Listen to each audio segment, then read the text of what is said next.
খুবই ভালো লেগেছে এবং একদম ১ম এ ভোট দিতে পেরেছি এবং পুরো ক্যাম্পাসে হচ্ছে একটা আমেজপূর্ণ পরিবেশ এবং সবাই খুবই এক্সাইটেড, সবাইকে দেখা যাচ্ছে। আর হচ্ছে এটা আমাদের জন্য একটা প্রাপ্তি যোগসুটা। মানে এখনো বিশ্বাস হচ্ছে না যে আমাদের যোগসুটা হয়েছে। খুবই আনন্দিত আরকি। আর হচ্ছে দীর্ঘদিনের এই প্রতীক্ষার পরে এই যে ভোটটা দিলাম তো তার জন্য একটু বেশি খুশি আমরা সকলে। বেশ ভালোই অনুভূতি হচ্ছে। আমার জীবনের ১ম ভোট আমি এখানে দিলাম। যোগসু নির্বাচনে এত ভালো যে একটা সিকিউরিটির ব্যবস্থা করেছে এটা আসলেই বলে প্রকাশ করা যাবে না। খুবই ভালো সিকিউরিটি। আমার জীবনে ১ম যকসু নির্বাচনের মাধ্যমে আমি ১ম ভোট দিয়েছিলাম, যা আমার কাছে অনেক আনন্দ লাগতেছে।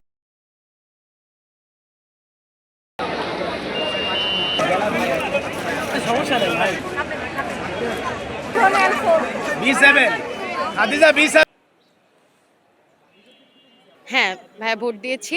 আসলে আমাদের ১ম যোগসু হলো। সেই জায়গা থেকে আমাদের জগন্নাথের তো অনেক সীমাবদ্ধতা রয়েছে। আমাদের স্টুডেন্টদের প্রতিনিধি খুব দরকার ছিল। সেই জায়গা থেকে যোগসুটা আমাদের জন্য খুবই ইম্পোর্টেন্ট একটা বিষয়। আর যোগসুটা যে শেষ পর্যন্ত হলো, এটাই হচ্ছে আলহামদুলিল্লাহ। আশা করব পরবর্তীতে যোগসু থেকে যারা আমাদের প্রতিনিধি আসবেন স্টুডেন্টদের মধ্যে থেকে, তারা আমাদের হয়ে কাজ করবেন। এটা তাদের প্রতি আমাদের আস্থা আছে এবং তারা আমাদের আস্থার জায়গাটা রাখবেন। এটাই তাদের কাছে প্রত্যাশা। আর আমাদের দ্বিতীয় ক্যাম্পাসের যে বিষয়গুলো, তারপরে আমাদের ক্যাফেটেরিয়ার খাবারের যে বিষয়গুলো, তারপরে মেয়েদের যে নিরাপত্তার বিষয় থেকে যায়, এই বিষয়গুলো তারা দেখবেন। এটা তাদের প্রতি আমাদের আস্থা আছে এবং তারা সেই আস্থা অনুযায়ী কাজ করবেন। এটা আশা করি। না, এরকম ধরনের কোনো কিছু লক্ষ্য করি নাই। আসলে সিকিউরিটি এত ভালো, আজকের মানে খুবই ভালো লাগতেছে। অনেকেই বলে যে জগন্নাথ এরকম ছোট ক্যাম্পাস বা অনেক সীমাবদ্ধতার কথা আমরা শুনে থাকি। কিন্তু আসলে আজকে যোগসু নির্বাচনে এত ভালো যে একটা সিকিউরিটির ব্যবস্থা করেছে, এটা আসলেই বলে প্রকাশ করা যাবে না। খুবই ভালো সিকিউরিটি। হ্যাঁ, ভোট দেওয়া হয়ে গেছে। মানে খুবই আনন্দিত আরকি। আর হচ্ছে দীর্ঘদিনের এই প্রতীক্ষার পরে এই যে ভোটটা দিলাম তো তার জন্য একটু বেশি খুশি আমরা সকলে। আর আরেকটা কথা হচ্ছে যে এতদিনের যে প্রত্যাশা, আপনি হয়তো অবগত আছেন যে ৩০ তারিখে আমাদের যে ভোটটা হওয়ার কথা ছিল হয় নাই। তার কারণে আশাহত হয়েছি আমরা অনেক। তো এই অনেক প্রতীক্ষার পরে যে ৬ তারিখে আজকে যে ভোটটা হচ্ছে এটা নিয়ে সবাই অনেক খুশি। আর ভিপি হিসাবে যদি বলি যে সৎ একনিষ্ঠ যে আছেন আরকি আমাদের এই যে জকসুর পেছনে এই যে হাজারো সমস্যার কারণ। তো এই সমস্যাগুলা নিয়ে যারা আগাবে প্রকৃতপক্ষে তো তাদেরকেই আমরা দেখতে যাচ্ছি। না, প্রতিবন্ধকতা ফেস করতে হয় নাই। সকাল এসেছি যেহেতু এজন্য কোনো সমস্যা হয় নাই। আমাদের যেহেতু আমরা ক্যাম্পাসে ২০তম আবর্তন, এই প্রথমবারের মতো আমরা এই প্রথমবারের মতো ভোট দিতে পেরেছি। আমাদের এই ছোট ক্যাম্পাসে বিভিন্ন ধরনের সংকট রয়েছে, তো ভিপি হিসেবে আমরা সেরকম প্রার্থীকে চাই যারা আসলে এই সমস্যা সংকট উত্তরণের কাজ করবে। না, সেরকম কোনো প্রতিবন্ধকতা পার হতে হয়নি। ক্যাম্পাসে খুবই উৎসব মুখর পরিবেশ যাচ্ছে আজকে। জি, আমি ভোট দিয়েছি। বেশ ভালোই অনুভূতি হচ্ছে। আমার জীবনের ১ম ভোট আমি এখানে দিলাম। আমার এনআইডি কার্ড আছে। তারপরও আমি আমার ফার্স্ট ভোটটা এখানে দিলাম। অনেক ভালো লাগতেছে। ভিপি হিসেবে চাই আমরা সৎ, নিষ্ঠাবান এবং যে প্রতিবাদী যে একটা ভিপি এরকম ভিপি চাই। আমাদের বিশ্ববিদ্যালয়ে মূলত আবাসন সংকট। একজন ভিপি হিসেবে সবচেয়ে জরুরি যে সেটা সে আবাসন ব্যবস্থা এর মানে সম্পূর্ণ নিশ্চিত করবে। আমাদের মানে হয়তো বিশ্ববিদ্যালয়ে একটাও হল নাই। আমরা ভিপি যেই হোক না কেন, আমাদের ফার্স্ট রিকোয়ারমেন্ট হলো আমাদের হল দরকার। হল দরকার, এরপর আমাদের যে দ্বিতীয় ক্যাম্পাসটা পরিপূর্ণভাবে যে বাস্তবায়ন, এই বাস্তবায়নটা প্রয়োজন। খুবই ভালো লেগেছে এবং একদম ১ম এ ভোট দিতে পেরেছি এবং পুরো ক্যাম্পাসে হচ্ছে একটা আমেজপূর্ণ পরিবেশ এবং সবাই খুবই এক্সাইটেড, সবাইকে দেখা যাচ্ছে। আর হচ্ছে এটা আমাদের জন্য একটা প্রাপ্তি যোগসুটা। মানে এখনো বিশ্বাস হচ্ছে না যে আমাদের যোগসুটা হয়েছে। কারণ আমাদের তো ৩০ তারিখ নির্বাচনটা হওয়ার কথা ছিল এবং এটা নিয়ে অনেক গড়িমসি হয়েছে। এবং আমরা আজকেও এতটা শিওর ছিলাম না যে আজকে হবে, অ্যান্ড ফাইনালি হচ্ছে। সো অনেক এক্সাইটেড। যারা হচ্ছে আমাদের জন্য যোগ্য এবং যারা হচ্ছে আমাদের ক্যাম্পাসটাকে হচ্ছে আরও সামনে এগিয়ে নিয়ে যেতে পারবে, বিশেষ করে আমাদের যে দ্বিতীয় ক্যাম্পাসের যে কাজটা, যারা হচ্ছে এই কাজটা খুব তাড়াতাড়ি কমপ্লিট করতে পারবে। হয়তো আমরা দেখে যেতে পারবো না, কিন্তু আমরা যাতে আংশিক কাজটা যাতে দেখে যেতে পারি। আর হচ্ছে যারা হচ্ছে আমাদের প্রতিনিধি হিসেবে কাজ করবে, যারা হচ্ছে নিজেদের প্যানেলটা না, দলটা না, তাদের মেইন মোটো থাকবে হচ্ছে আমরা সাধারণ শিক্ষার্থীরা। তো আশা করছি আমাদের জন্য এরকম যোগ্য কেউ উঠে আসবে। ভোট দিয়েছি তো আমি প্রায় ১ ঘন্টা হয়ে গেছে। আমার জীবনে ১ম যকসু নির্বাচনের মাধ্যমে আমি ১ম ভোট দিয়েছিলাম, যা আমার কাছে অনেক আনন্দ লাগতেছে এবং আশেপাশের পরিবেশটা মানে একদম আনন্দকর। যা আসলে জগন্নাথের বয়সের ২১ বছর পরে ১ম নির্বাচন হচ্ছে আর কি, যেটা আমাদের আশা প্রত্যাশা সবগুলা এই নির্বাচনের মাধ্যমে ছাত্রদের প্রতিনিধিরা আসবে, তারা এটাকে আমাদের আমাদের প্রত্যাশা যেগুলো অপূরণীয় আছে এগুলো পূরণ করবে। সে যে হোক, ছাত্রদল আসুক, ছাত্র শিবির আসুক, যে প্যানেল থেকে আসুক, আমাদের পক্ষে আমাদের কথা বলবে। আমাদের প্রশাসন এমন কোনো একটা আন্দোলন ছাড়া আমাদের দাবিগুলো পূরণ হয় না।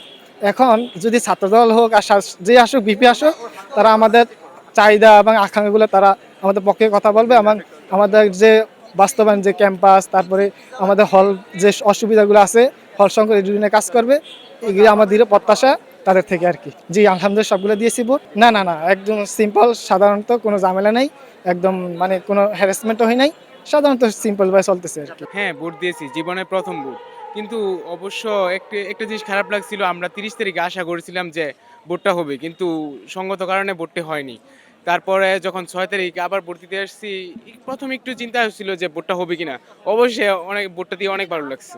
সৎ যোগ্য মানে আমাদের হলের কাজ মানে হল বা প্রশাসনের কাছে যারা এগিয়ে নিজে যে কাজগুলো মানে সমর্পণ করতে পারবে এবং কাজগুলো আদায় করতে পারবে। changetv.press এক ফোঁটা হলুদও নেই।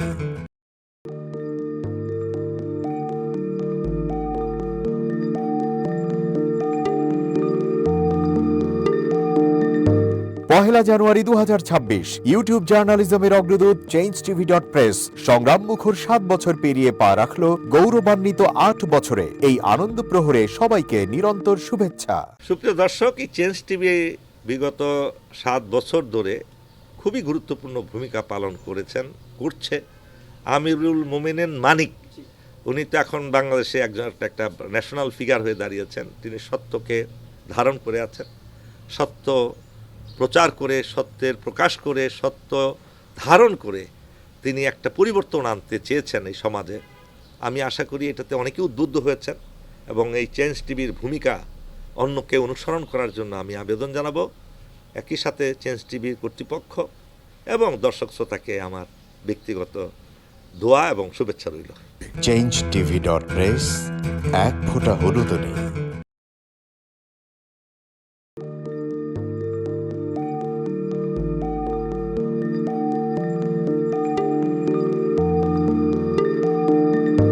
পহেলা জানুয়ারি 2026 ইউটিউব জার্নালিজমের অগ্রদূত changetv.press সংগ্রাম মুখর 7 বছর পেরিয়ে পা রাখল গৌরবান্বিত 8 বছরে। এই আনন্দ প্রহরে সবাইকে নিরন্তর শুভেচ্ছা। একটি জনপ্রিয় গণমাধ্যম।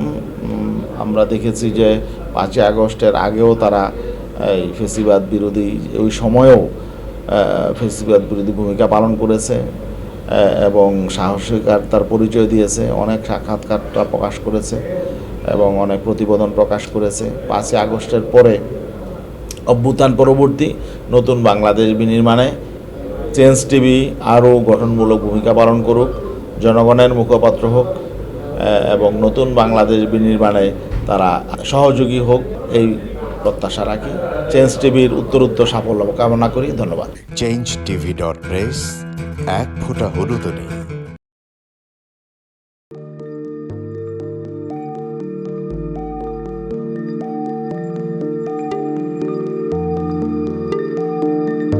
পহেলা জানুয়ারি 2026 ইউটিউব জার্নালিজমের অগ্রদূত changetv.press সংগ্রাম মুখর 7 বছর পেরিয়ে পা রাখল গৌরবান্বিত 8 বছরে। এই আনন্দ প্রহরে সবাইকে নিরন্তর শুভেচ্ছা। চেঞ্জ টিভি সবচেয়ে বড় নামটা সুন্দর, চেঞ্জ নামটা সুন্দর। হলুদ সাংবাদিকতা নয়, ট্রু জার্নালিজম এবং একটা চেঞ্জ। এবং মানে একটা কথা আছে, if you want to change the world we have to change yourself. এবং চেঞ্জটাই হচ্ছে মূল জিনিস। আমরা আমাদের সামনে রাখতে হবে, আমরা একটা পরিবর্তন চাই। চেঞ্জ টিভিতে এই সমস্ত প্রোগ্রাম দেখিয়েছে, মোস্ট অফ দ্য ক্ষেত্রে আমি দেখেছি তারা একটা নতুনত্ব নিয়ে আসছে, বিভিন্ন ইন্টারভিউ বিভিন্ন প্রোফাইল লোকদের দিয়েছে এবং একটা নতুন বাংলাদেশ তৈরি করা, একটি নতুন নেতৃত্ব তৈরি করা, একটি নতুন চিন্তা একটা ওয়ার্ল্ড তৈরি করার ব্যাপারে চেঞ্জ টিভির একটা বিরাট ভূমিকা রয়েছে। সেজন্য চেঞ্জ টিভিকে আমি ধন্যবাদ। যদিও এটা অনলাইন ওই ধরনের টেলিভিশন না, বাট এটা একটা online TV, but it's very successful. তাই আমি উত্তরোত্তরে সাফল্য কামনা করছি। আমি চাই যে ব্যতিক্রম দিয়ে আমাদের ইয়েটা শুরু করতে, যে কথাটা বললাম যে প্রত্যাশা, মানুষ একটা ব্যতিক্রম চাই এবং চেঞ্জ টিভি সে ভূমিকা পালন করুক, এটা প্রত্যাশা। এবং তাদের 8 বছরের অতিক্রম করেছে, তাদেরকে তার দর্শকদেরও শুভেচ্ছা জানাচ্ছি। যারা তোমরা এটার পিছনে ছিলা, যারা নেপথ্যে কাজ করছো, তাদেরকেও আমি আন্তরিক শুভেচ্ছা জানাচ্ছি। changetv.press এক ফোঁটা হলুদও নেই।